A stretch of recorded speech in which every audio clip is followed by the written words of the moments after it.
જય શ્રી કૃષ્ણ વૈષ્ણવ. ઠાકોરજીની હવેલી લેવી છે, પણ હવેલીમાં શું શું હોવું જોઈએ એ ખબર છે? આજે હવેલી બતાવવા કરતા હું તમારા આ જ ડાઉટ્સ ક્લિયર કરવા આવ્યો છું. પુષ્ટિ માર્ગીય હવેલી એટલે માત્ર એક સુંદર મંદિર નહીં, પણ ઠાકોરજીની સેવા માટેનું એક સુંદર ઘર.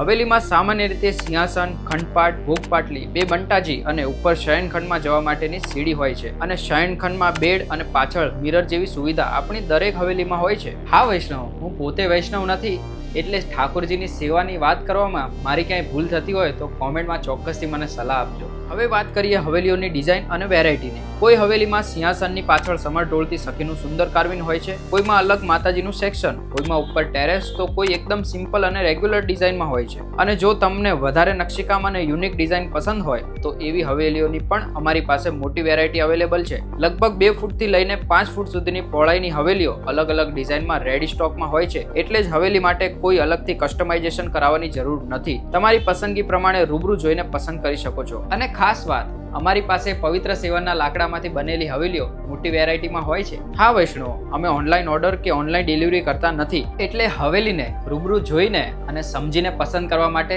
આજે જ મુલાકાત લો ભાવિ હેન્ડીક્રાફ્ટની અને ઠાકોરજી માટે વસાવો સુંદર અને મનમોહક ઘર. થેન્ક યુ સો મચ ભાવિ હેન્ડીક્રાફ્ટ.